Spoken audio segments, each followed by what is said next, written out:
It's not a surprise. Hello, everybody. Welcome to Bill Neyman's Bogus Hangout. I'm going to have our guests introduce themselves. Sarah. Hi, I'm Sarah Altier. I write content for the web.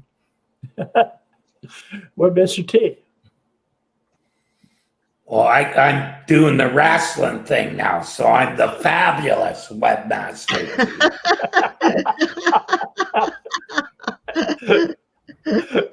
I somehow missed that. I want to change mine.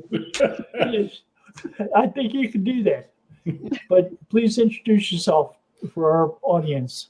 I'm Kim Krausberg, and I'm an accessibility specialist and usability specialist. And I'm Bill Slawski of SEO by the Sea, and I'm the Director of SEO Research for Go Fish Digital. And this is one of the ways I do research. There's the news. I think Terry gathers the news from Barry, who I'm going to be talking to Thursday. So I'm on a show Thursday night. I got talked into being a leader of a chat or part of a chat with Ammon and with Barry Schwartz. And we're going to be talking about the future of SEO. Oh, cool. Penguin started 9 years ago this week. Wow. And the future of SEO involves a lot of things. But if Penguin was 9 years ago, the knowledge graph for Google started in a year later in 2012. Yeah, I always regard Panda the year before as the most important Google update. So all the blog posts that Google has done about Panda, they always refer to Panda as the high quality sites. Yeah, quality algorithm. Update. Yeah. But that is ongoing. That's why I say it's the most important. Is that one is ongoing. All the core updates are just high quality things. Repeated. Yeah, basically Panda updates. Yeah. So and even some of the others that are named like the above the fold and all that stuff, that's all was related to Panda stuff as well, because it's all about quality of the page. Now, Kim, didn't we think that they had links already covered? They had what? Google had links taken care of already? They were. Yeah. Yeah. I mean, people used to say, don't worry about your website or your blog post being copied by somebody. There's scrapers everywhere, and they usually link to bad stuff. They still do. It hasn't changed. There are scrapers everywhere. Right. I read a blog post or something like Moz, and I linked to a Go Fish Digital article, and I'll get 30 or 40 posts that are telling me that somebody's copied the article and linked to the Go Fish Digital article. And it isn't Moz, those articles, it's people who copied Moz 30 or 40 times. Yeah. So the same thing happens with Search Engine Journal. My stuff gets scraped every time I write an article for them. Yeah, I do articles at SEO by the Sea, and they get scraped there too. Yeah. And a lot of times. That's so stupid. It's beyond stupid. Mm-hmm. There's a little plug-in that adds a paragraph to the end of it saying this was originally published at SEO by the Sea. If you see it on the site other than SEO by the Sea, they're infringing that copyright. And usually the people who scrape that paragraph too. They scrape the paragraph too? Yeah, they don't even bother to edit what they do. I've seen links, all kinds of stuff where they leave the original links in.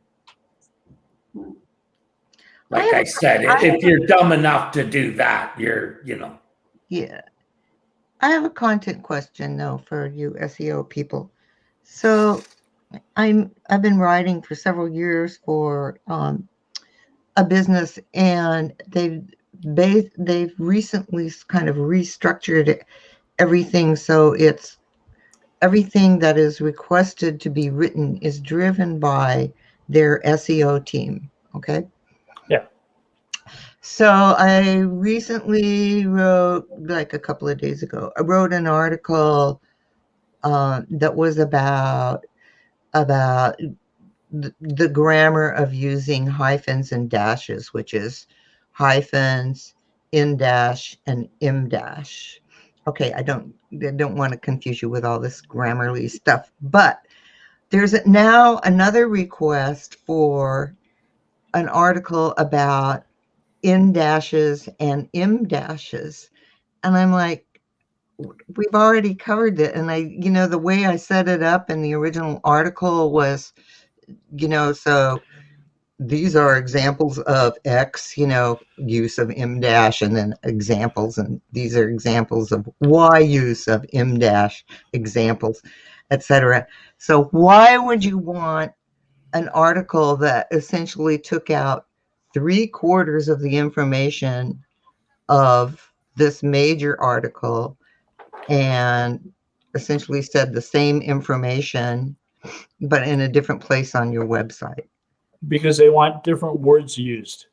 They want you to rank for different things. It's like me writing a post about compound words. Google came out with a patent where they talked about compound words and decompounded words. So I did some research and I looked up, I had a client who was intended to rank for data centers. And they were optimizing data centers as if it was a single word. And if you looked in Google Keyword Planner at the time, data centers as a single word was much less popular than data centers as 2 words. Data centers as 2 words was getting 14,000 searches a month. Data center as a single word, or as a single word, was getting 800 searches a month. I suggested to them that they change the way they spell data center, except a couple of the products were trademarked, and they were trademarked as the single word instead of the double word. Wow. So use it in the title. So in this case, it would be in dash versus im dash, as opposed to whatever they called the other one, which was, hyphens, the ultimate guide to hyphens and dashes or something like that. So this is singling out those particular phrases, in dash and im dash. Yeah. Is that correct? Most of the time, most people who are concerned about grammar don't care too much about the dash words. No, But nobody. sometimes you'll get some people search for them. They'll say, "What in the world do they mean?" And they'll look it up and they'll find a few articles that have been optimized to be about that. That's a long-term problem, though. Came before that even. Like when I first started writing about website development, it was a toss-up. Do you use one word or 2 one word words? or 2? Do you hyphen? So I did both. You did one article using one word and some other articles using both words. Sometimes I even used it on the same page. Yeah. Do you put a hyphen between the E and mail? Do you put a hyphen between the E and commerce? Do on e-commerce sometimes. Again, I interchange them. I know it's been growing and changing and evolving over time, the way people use them. Yeah, I think it's very rare these days to see the hyphen. I usually get corrected because I don't have the C in e-commerce capitalized, and the autocorrect thinks the C should be capitalized, even though that doesn't follow the rules of grammar anywhere. Yeah, right. Than the autocorrect. So the autocorrect That would be wrong. like capitalizing the word store in a mid sentence that wasn't referring to a thing. It's like capitalizing A specific store, excuse me. It's like capitalizing page and rank in PageRank, Right. or capitalizing W and P in WordPress. Yeah. Right. Which I sometimes do too. What about I have a British writer who insists that whenever I post a blog, I use the British spellings. Do you want American readers, or do you want British readers? She doesn't care. She should stay. She should stay in Britain. Yeah. She should keep her opinion there. Yeah. You want American readers because there are a lot more Americans than there are English people. Nope, there's no talking to her. It has to be her British spelling. She can be ignored. If your target audience was just so her Britain, target, I would use optimize spelled with an S. Yeah. Because that's the local usage. That's I have had clients who insisted that we use their terms to optimize for their vanity metrics. And it's like, look, I'm at this meeting. I've got 4 people on my team. I don't know what 3 of them do, but I've got 4 people on my team and the client's saying use this vanity term to optimize for my product I invented. I said, look, you may have invented it. You may be really smart, but do you want any customers? Because nobody has to buy what you invented. And if we optimize using your term, nobody's going to buy what you invented. So tell me, do you want us to sell your product, or do you not want to sell any? He said, I want to sell them. I said, okay, we're going to ignore your term if you don't mind, because nobody's going to look for that. Right. It has to be what people are looking for, or it's just off there. Well, if you've done your work right, you don't have to optimize for that, because it should be optimized in the domain name and just the general company name being used.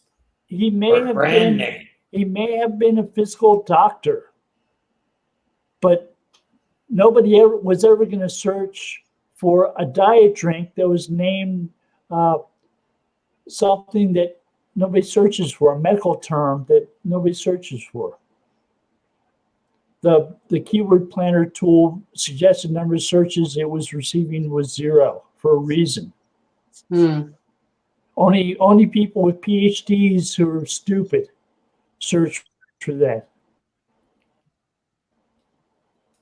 Yeah, and it's like the people who, the marketers who develop their whatever, they make up a name for their system, and you have no idea what that means, our BART system, and it's okay, and I don't understand that thinking. I think they think that they're being unique, but it's like, why would anybody care? Because it doesn't mean anything in the general world. Right. I feel like I'm in a Pinky in the Brain commercial. It's like, okay, Pinky, what are we gonna do? What are we gonna do today? Yeah. I think about that a lot. I love that cartoon. Yeah. I used to work for a company. We developed an intranet, not internet, and it had a career development intranet. And I'll never forget the people from Australia were adamant about how we formatted the date, because if we did it, the way we format it, month, day, year, our way, oh my God. I mean, I literally sat in on meetings where they were screaming at the Americans because we were formatting the date wrong. I copied the date formation for patents from WIPO and included it in a post I wrote, which meant that Google formatted the date on my blog post incorrectly, because it saw the formatting on the blog post for the WIPO date, and it decided to imitate that. And when it did that, it was showing the wrong date from my blog post. So I stopped with the white book crap. I started correcting those dates to Americanize them. Yeah. Yeah, I did that a few years ago. I had what I call European dating, where it's day, month, year, and then I switched back to American because it's very confusing for people on this side. But I think if you have an international company where, say, Australia is included, then it to reach the international customers, then you probably do want that date formatting. That's just my idea. I haven't done any research. You can use hreflang, and you can cover the incorrect formatting. But when you're showing the wrong dates as snippets because you're trying to include the international formatting, it's time to just show the American formatting. It's like showing the the British spellings of words. If your audience isn't British, they don't necessarily need British spellings. Yeah, and there's back to M dashes, with British don't use M dashes. We use M dashes with no spaces between words, when you're breaking up a thought or something. Yeah. But in UK they use what we would call an in dash, with spaces on either side. So we had William Faulkner, who wrote with M dashes. They had Samuel Taylor Coleridge, who just wrote and wrote and wrote. I mean, the average length of his sentences was 17 words. That was the short ones. That's short, yeah. Right. So, I mean, Lawrence Stern played with M dashes and Tristan Shandy with all that. Has he ever written a book that has activities in it? Has what in it? Activities? Lawrence Stern? I'm not sure. He had blank pages. He had pages that were just one big black thing. He had a book that was about the birth of somebody. The person wasn't born until 60, 70 pages into it. Right, exactly. I know. It's crazy. It's hilarious. Anyway, it's totally crazy because he just broke everything, to write that story. Hey, Bill, I just had this weird idea float in my head. Yeah. For now that we're talking about content, and one of the things that I test for is readability and the readability score, which is basically what grade level are you and what's the content. Is there anything that Google does where it would deliver the search results based on grade level or readability level? For a little while, Google was allowing you to sort search results that you're receiving by grade level so that you could determine if you want to see material that is written for a younger audience at a lower grade level or an older audience. Do they do that now? They don't do that now. But you had people like Ernest Hemingway who would aim at people on a third grade reading level. And he'd have short sentences. 10 words was a long sentence in the Hemingway book. So you read The Sun Also Rises or The Old Man to Sea, and you get a really short sentence. Boy, I never even noticed that, but yeah. Yeah, but one of the things I think is interesting about grade level is that it is the readability of using short sentences, but that doesn't mean that the concepts within those short sentences, and especially the way they're strung together, that those can be very sophisticated, Right. And so it's only readability. It's only how easy is this to read is essentially what readability measures. but it doesn't mean how easy is this to think about.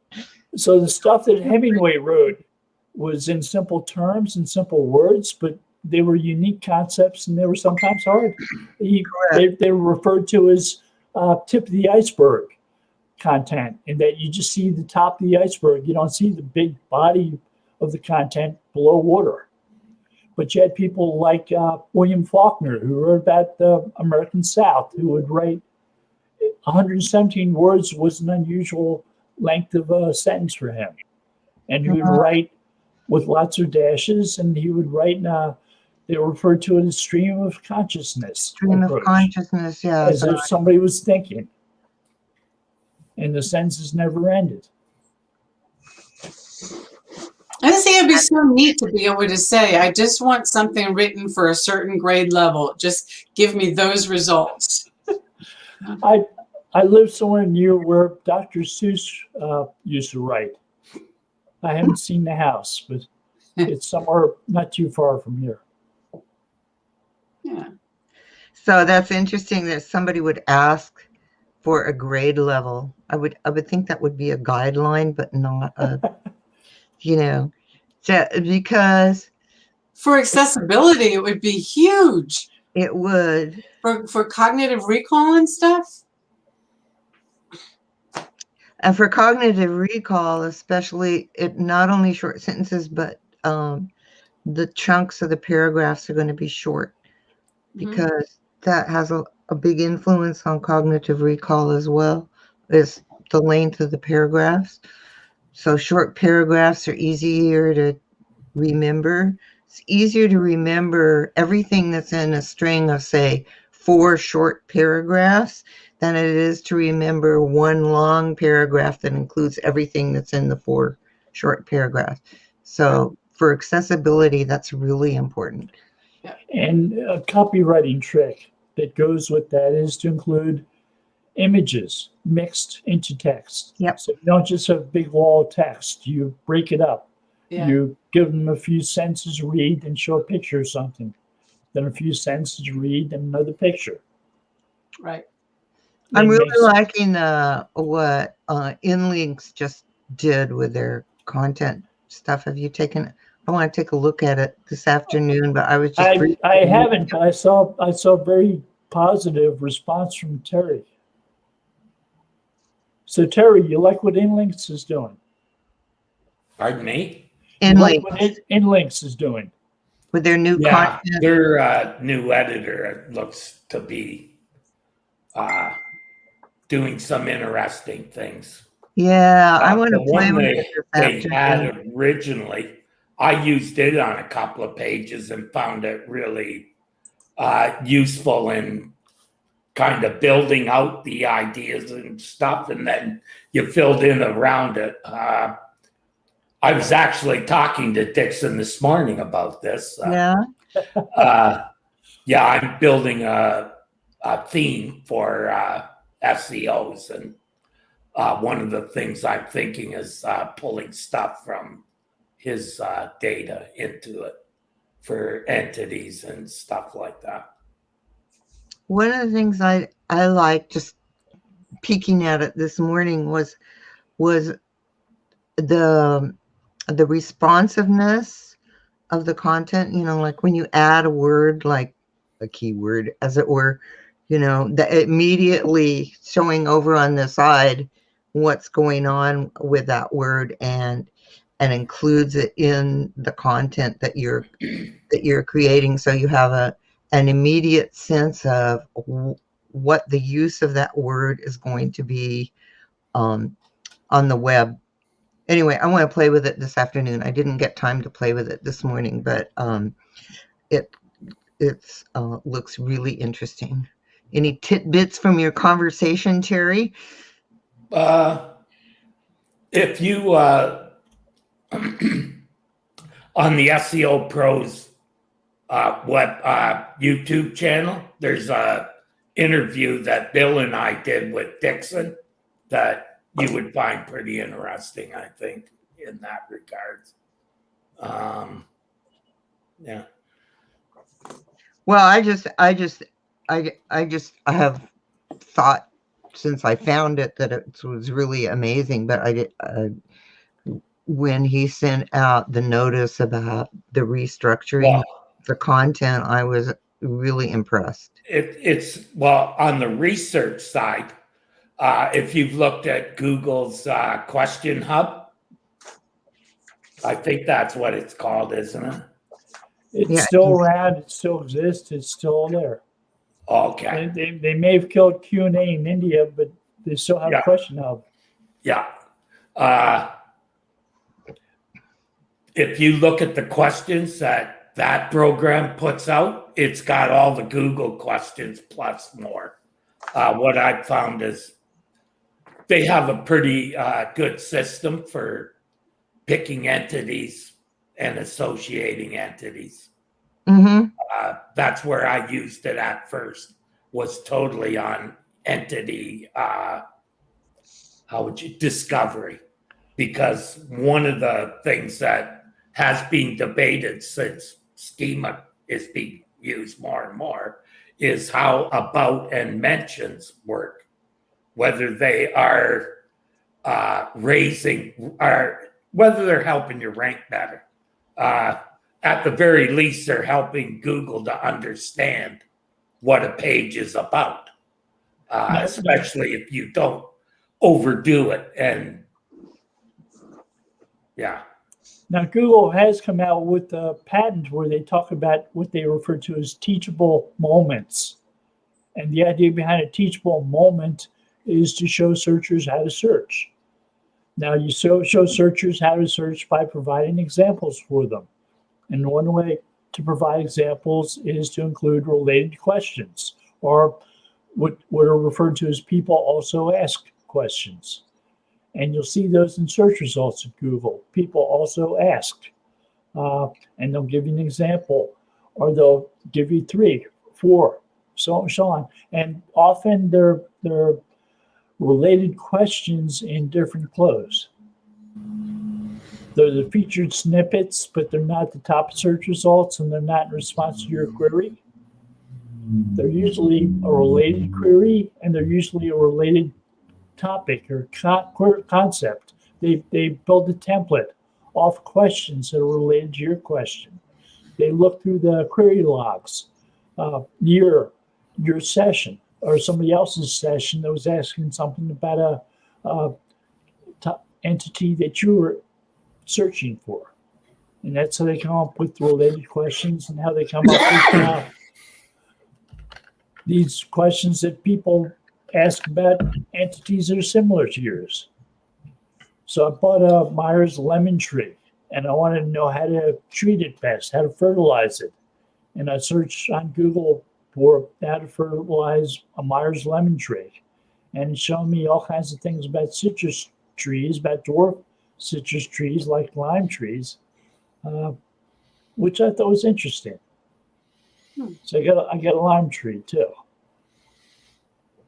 Yeah, they were testing Yeah. one of the articles that I included today. They were testing a feature like that, and I was wondering if it wasn't like almost a reverse of the knowledge graph that was kind of pulling in these related type questions. So if they look at all the queries in a query session that other people ask, they're sort of crowdsourcing the information. They're getting all that information from other people and seeing what they ask. So as a searcher, you can see what other people are asking about topics that are similar to yours. And they're Right. teachable moments in that they're teaching people how to search, how to ask questions. Right. By giving them suggestions in a way that shows that these are different searches, rather than just saying these are what they now call related searches, right? Well, it saves them from setting up a Boolean specific examples of how it works. What's that? Sure. I said it saves them from setting up a Boolean search. You know, this but not that, and if all that stuff, because now they've got the, people also search for, which is, not in logic terms. it saves them from having to do any work. Yeah, exactly. Yeah. Hey, Bill, I got a question for you. And Terry, maybe. I saw somebody do something the other day, and I thought, this can't be good. It's a text link, and they entered about a paragraph's worth of text into the title tag for the link. Yes, no? Oh, that Google will index it all. It doesn't. It counts it as part of the page too. Okay. If you're talking, are you talking the title in the href or the title of the page? Nope, in the href. So like it's a Oh text. God, that's stupid as a fence post. Sorry. Wait, did they include quotation marks or did they include HTML for the title? I didn't look. I don't know. I just. If you include quotation marks, you want what's called an exact match.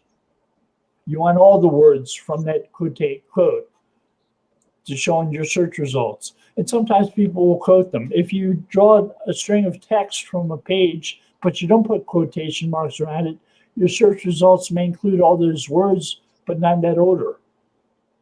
I gotcha. Well, that text does not show up in a screen reader, which is how I got alerted. So they're going to all the trouble to put that in there, but it's not. Like it's not. If it's not showing in the screen reader, it's probably not quoted, like Bill said. Because if it's not quoted, search engine nothing picks it up, right? Because title equals and then quotes. Well, the quotes are the delimiters in the string that tells it this is what the content is. I gotta look. I didn't look at the source code. I was just looking at the. But if it's in quotes and it's in the title of a href tag, that's definitely very bad mojo, especially if you do it a lot. They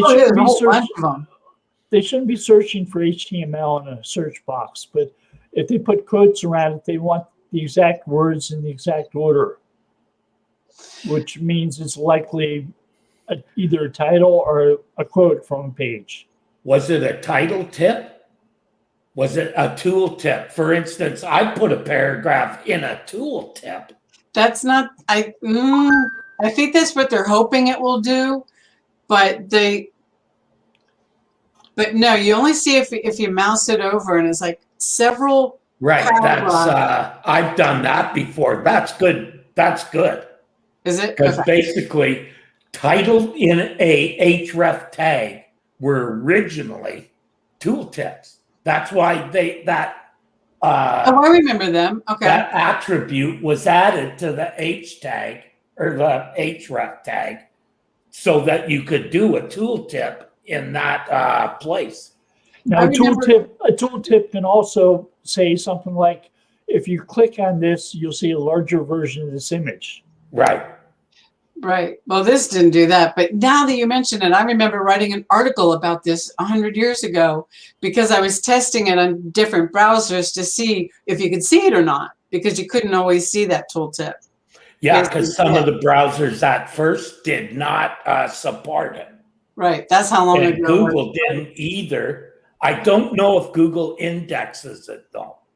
Because I believe they don't index that attribute of the tag. That was something that Internet Explorer showed and Firefox didn't show, something like that. Yeah. It's been a while because I know I wrote about it. Is there a limit on the number of characters? Because I was surprised at how much they had packed in. It was like paragraph space. I mean, it's a lot. Most tags. There's a limit. Have a limit of 1024 characters. Yeah, For instance, meta description, that sort of thing.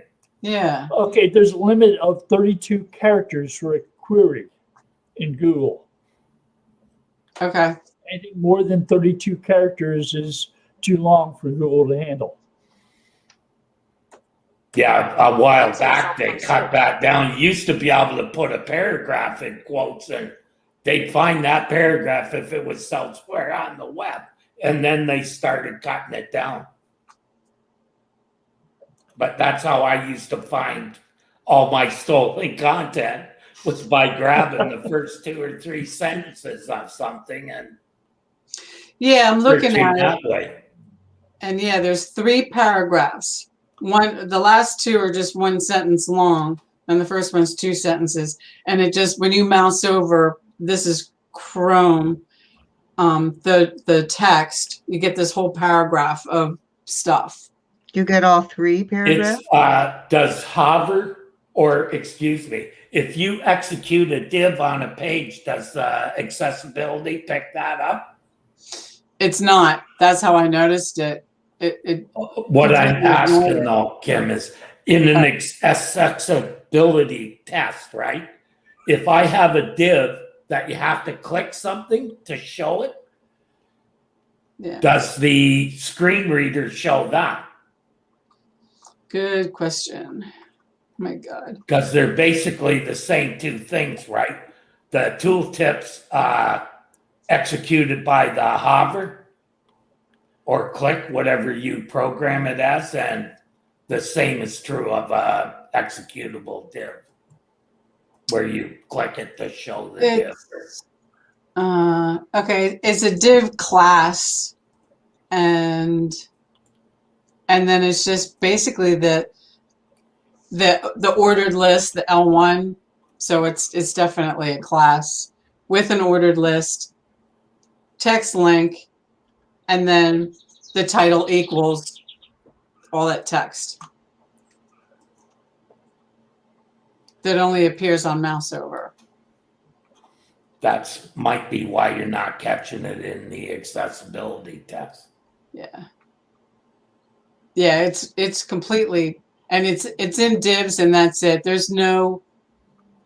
But for usability, you'd actually want that in one of a label of some sort, right? Or what's the other? Yeah, for accessibility, it should be like an ARIA labeled as. Or ARIA, that's yeah. what I was trying to think Yeah. of. Yeah. Yeah. So yeah, I was fascinated by that because I saw it and I thought, that's a lot of characters. And I just wasn't used to seeing that on anywhere. I haven't, I have done it, but only on a personal website, not on a client's website. I don't think I'd have enough nerve to push it that far. Yeah, it's a div class category description or cat description. I guess that's the purpose, is to describe each category and, So basically for accessibility, if you have executable divs on a page, you should have some sort of ARIA there to let them know that it's there. Yeah, because it's not readable. They don't even know it's there.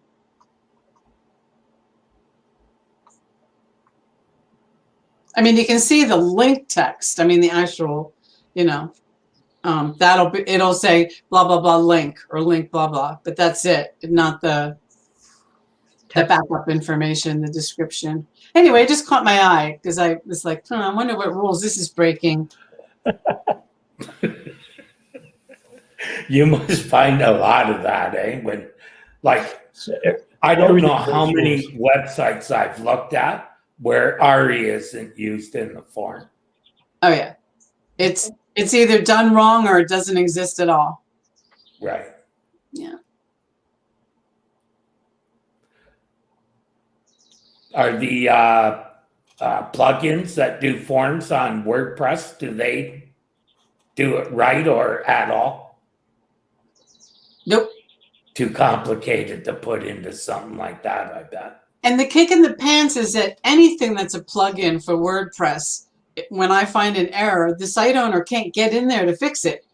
They can't get to not even, if there's a form label missing, well, tough luck.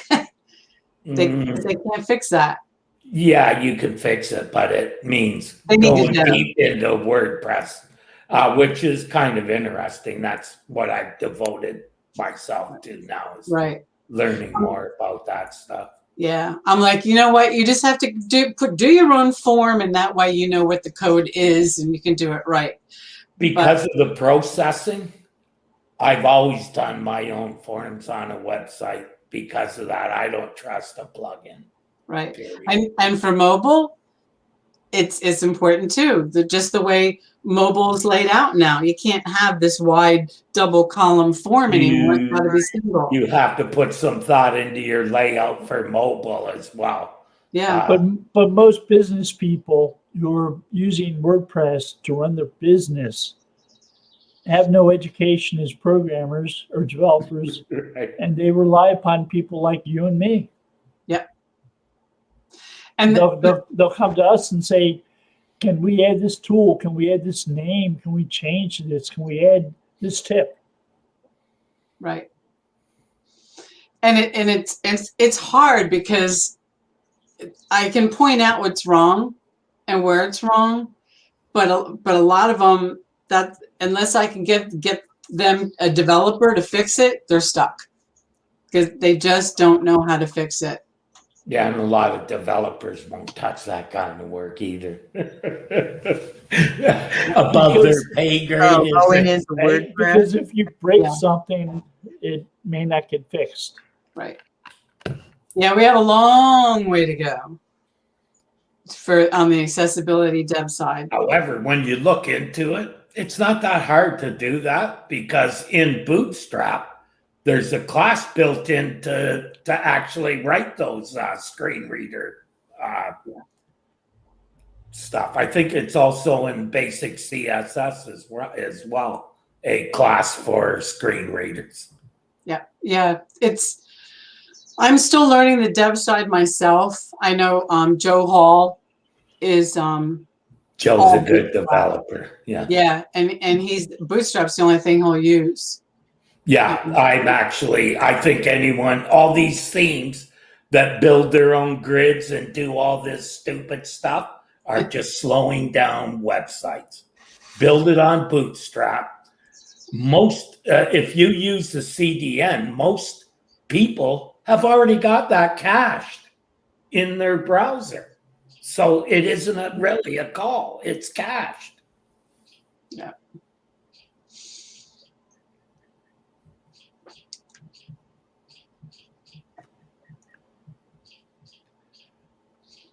So, Bill, I'm constantly being harassed about web core vitals and accessibility. People are like, well, how does accessibility help web core vitals or the other way around?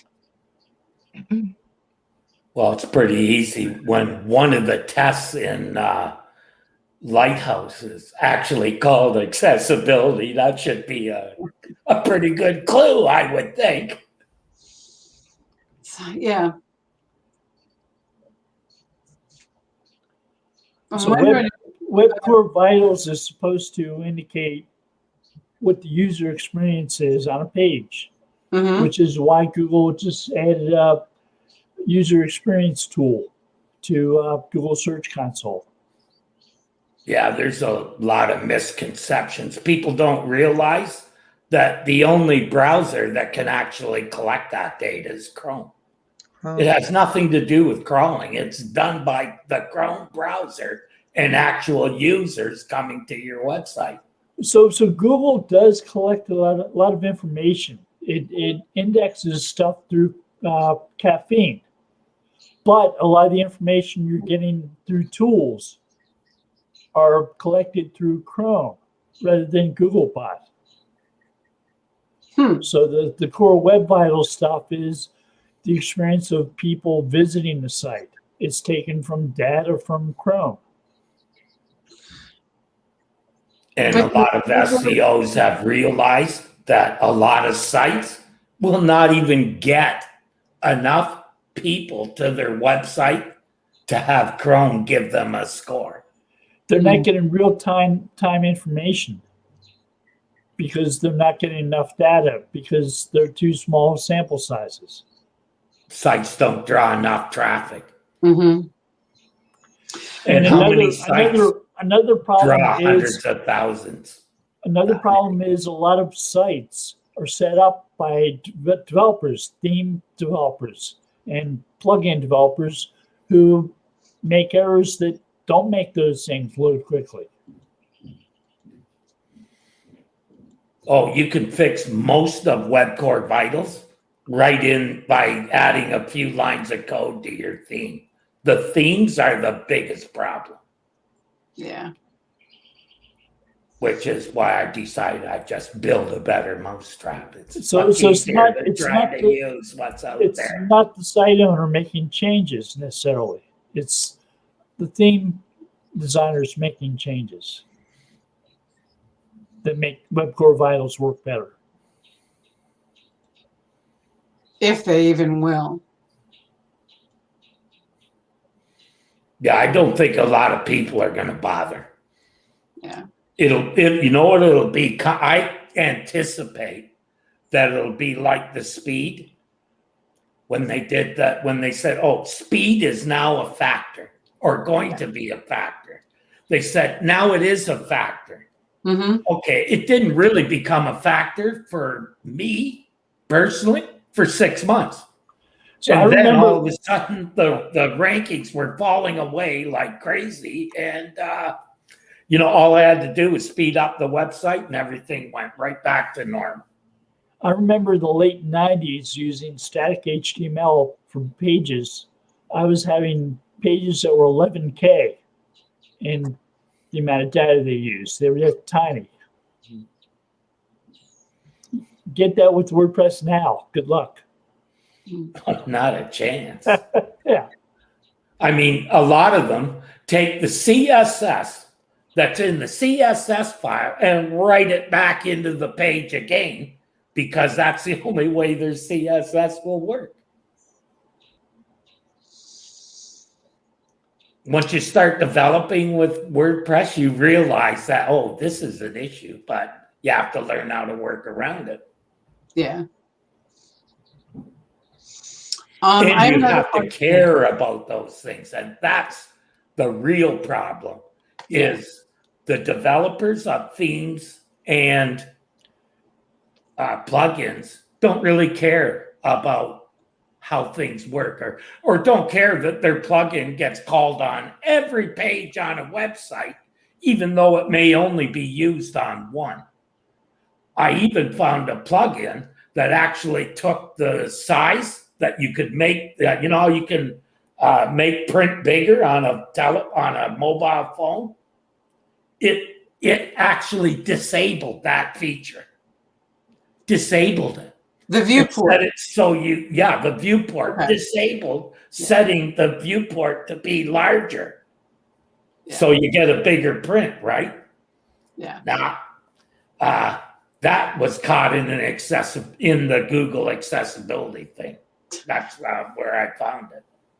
I tested a mobile app that disabled the viewport. I'm like, what? Yeah. It's like, wow, okay. It's because of hinky developing. That was the only way they could get the thing to look the way it should. Yeah. Was by doing that. So I have another question. Is there such a thing as a search engine graveyard for websites that are completely ignored? Will they just disappear on their own? I mean, they're not maintained, they're ignored. The site owners don't care about them anymore. Out there. I bet you there are millions in that. Some of those sites are being purchased by other sites and kept alive. Like GeoCities was bought by Lycos, and it's still alive somewhere. Okay. I have 8 sites that the last time I was on one of them was when I migrated it from Linux to Azure. That was the last time I looked at it. Haven't even looked at it since. It's not even responsive. Yeah. And that's, there's a million of those websites out there. There's a couple websites that I built for people years ago. And every year when the server comes up for renewal, I'm like, are you sure you want to do this? Because they ignore the website. And like, no, I want to keep it. Why? They don't use it. They don't promote it. It's just sitting there. And I think they think it's like Eric says, they think it's like a business card or a brochure. But nobody's searching for it. They're not optimized. They're not. And I just keep thinking, please, Google, just throw it out somewhere. There's got to be a graveyard. And then I can just say, okay, nobody's going to it anymore. It's dead. You really They'd got to be further ahead with a Google website and business listing. Yeah. With no hosting fees or anything. Maybe I need to do that because, I mean, it's ridiculous that why would you pay for hosting for something that you're not using at all, and the domain? It hooks Every it up year to they're like, your Google business listing too, though. It's great pairing. It's probably for a small business. If someone came to me now with a small business and weren't looking to add content all the time, that's what I would tell them to do. Here's your best bet. Spend a lot of time on your local listing and that keeping the website current. Right. That's it. That's a really good point. I should probably tell them that because I just think it's ridiculous. Some hosts were offering free templates for you to use with your business. So you put your business information in templates and you hit publish, and there you go. You have a 3 or 4 page website. It worked as well as a 3 or 4 page website should, which is really poorly. Right. Well, there's a reason. Wix must be doing something right, or they wouldn't have any customers. I mean, I don't like that, but for some people, it probably works. Like my cousin, my bookkeeper, that's what she did. She just went to a Wix-like site and made a brochure site for her small bookkeeping business. She didn't need anything more. I get an email from Wix that said, please be our evangelist. Please let us hire you. Well, you never turn down money. No, I sometimes turn down money.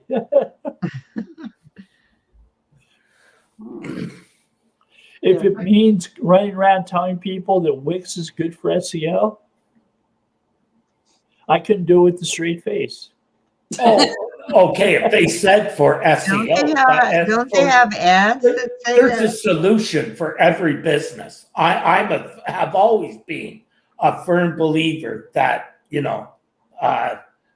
got to write what's suitable or do what's suitable for that business, and you have to talk to the client and find out maybe they don't want to add content, and maybe they don't want to pay you to write content for them. Maybe they just want to be on the internet and somewhere where they can link to from Facebook. Exactly. You know, like more and more, some businesses are better off to spend their money on Facebook or LinkedIn or some kind of specific targeted audience. Yeah. Just saying, I have a website that's, ostensibly the publisher of my books, and it's got all the licenses and tax numbers and all that stuff. But it just sits there. I mean, every time they say, publishers link to publisher website, that's what I put in. And nothing happens there. It's only my books, And so it's alive, but it doesn't really do anything. It is like a brochure website. Yeah. But it proves you actually published something, doesn't it? What? It proves you actually published something. Yeah, well, that too, but yeah. But I would do that on my own website. Well, actually, I'm developing my own domain now, and I plan on just saying this is where you can find me. Here's my Facebook. Here's my LinkedIn. I'm doing this at SEO Pros. I'm, doing this here. And, if you want to keep up on all of it, this is the place to come. This is the place to go. So for that website, because I haven't done that, but that's a good idea to add the, to keep up on you know, the books that are published go here and blah, blah, blah. And that kind of plays into one of the news articles I included today was John talking about authorship and how they find authorship. You should be declaring that on everywhere where you write, on your own website, and don't link to the publisher, link to your bibliography or whatever you want to call it. And on that page, link directly to the publisher of each book. Of your own site, you should have an About Us page where you talk about yourself. Tell people where you went to school, what awards you may have won, what else you've written, what you're interested in. There's a lot of things that you can include on those pages. Right. So that's on my website, you know, and so that's, I'm just, you know, there's this other website over there, which is just the publisher website, you know, and I'm not recruiting book manuscripts from other people to publish. It's only the vehicle to publish the books that I want. I'm getting emails from people saying, hey, I read your blog post from 2009. You had a link to this that no longer works, but my site does. Here's a link to my page that does the same thing or very similar thing. Would you consider using it? I'll submit it to all 50 of my Twitter followers. I get those. Oh my God. That's an equitable exchange, eh, Bill? Yeah. I'll publish yours if you'll publish mine. Yeah. And yours sees 50 people a year, and his sees 50 people a minute. Okay. The ones that I found the funniest are the ones that we saw your article about X, and we think we're the perfect fit, and they're not at all. I mean, there's those are the most ridiculous ones. But I'd like to be a guest author on your website. I've written about this and this and that, and I send something back saying, when's the last time you wrote about a patent? Do you know what a continuation patent is? And I don't hear back. If I'm in a snarky mood, I write back and I say, did you actually read this webpage? Yeah. But most of the time I just delete, but yeah. I've never had a guest blogger. Did you bother to look? Yeah. Yeah, I don't have guests who want to read about the educational experience of people promoting websites. It doesn't matter to me.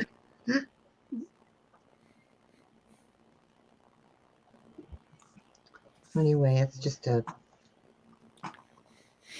actually, I don't find those as offensive as I do the personal trolls. You know, hi, I really like your smile. Where do you live? I'm like, wrong. You know what? I got so miffed one day. I actually put up something on Facebook. It was like, you know, here's a guide for trolls. You know, if you want me to respond, you know, ask an intelligent question. And then I had a photo of Jason Palmer from The Economist Intelligence, or give me an answer that raises another question. And then I had an image of Umberto Eco. And so that lives on my Facebook profile. And so now when I get somebody really stupid troll, I just give them a link to that. And, you know, either they're going to give me an intelligent question or they're going to disappear, and they disappear. I'm just like, go away.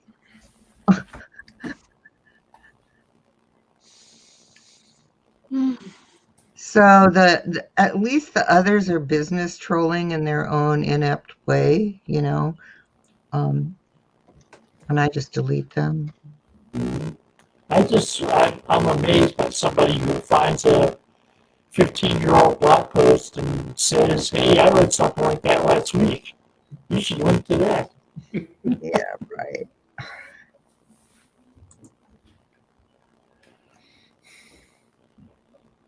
I don't understand how they make money doing that.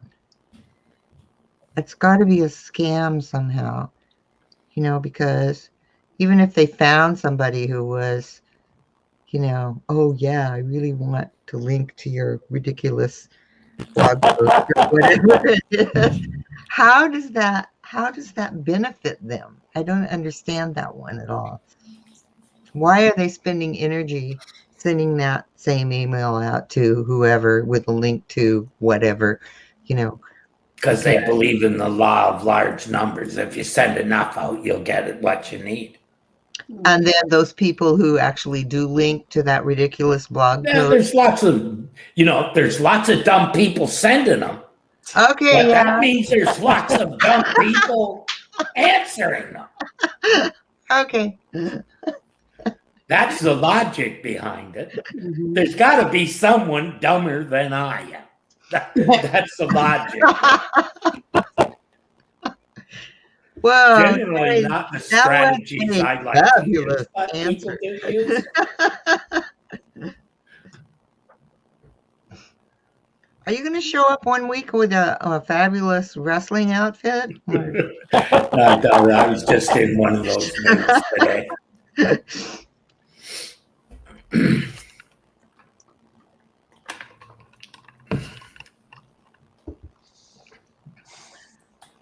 We're at the top of the hour.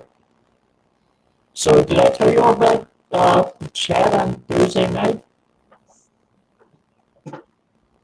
So do y'all have Twitter accounts? Yep. Have you seen Twitter Spaces? Twitter Spaces? No, I don't spend a lot of time. I think I've heard of it. I've heard about it. Twitter Spaces is a part of Twitter that's audio only. And you can okay. log into Twitter Spaces and listen to a chat. So I'm going to be on a chat Thursday with Ammon Johns and with Barry Schwartz. And it's based on it being 9 years from when Penguin was around. It's going to be about the future search. And this is Thursday? This is Thursday. It's at 10 p.m. here in the Pacific. Okay.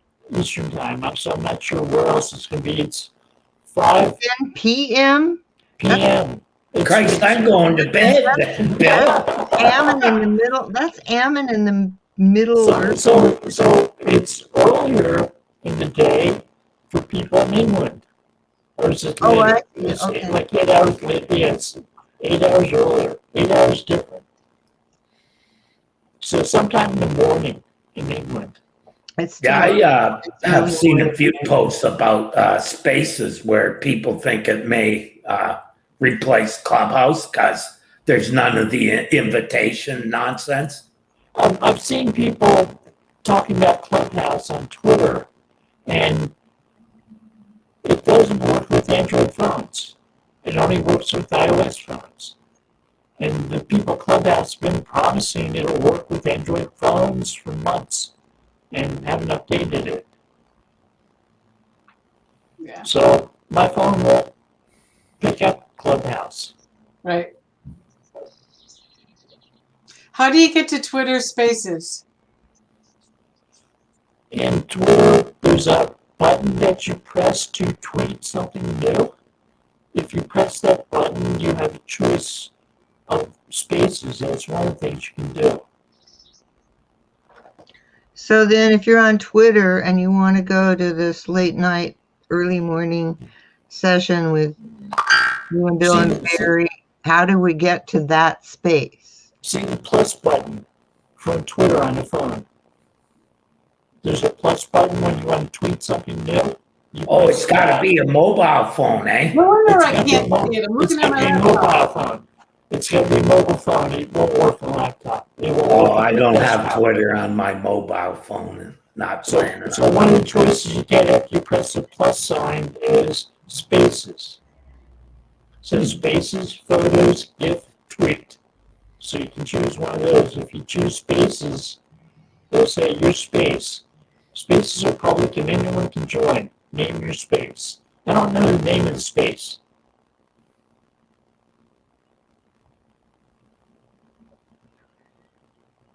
So, No. let me know what the name is. If I'm you not want to sure I have Twitter on my phone either now that I think about it. Okay, so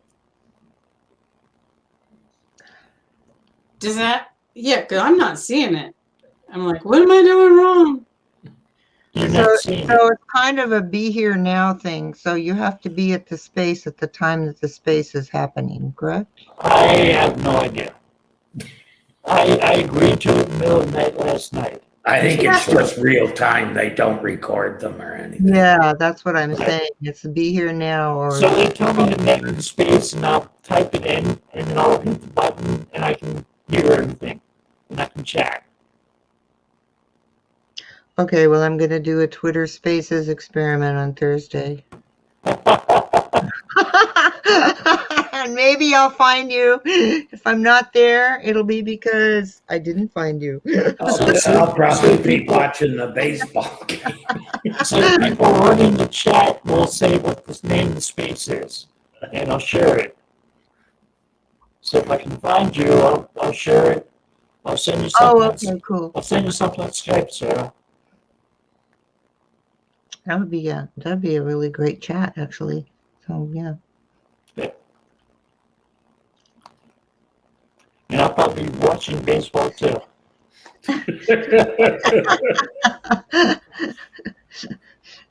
Yeah, it's interesting. All right, a mystery to solve because I just checked my Apple and my Android, and I'm like, where is this thing? Okay. It took me a while to find spaces on Twitter too. Okay. We'll find it.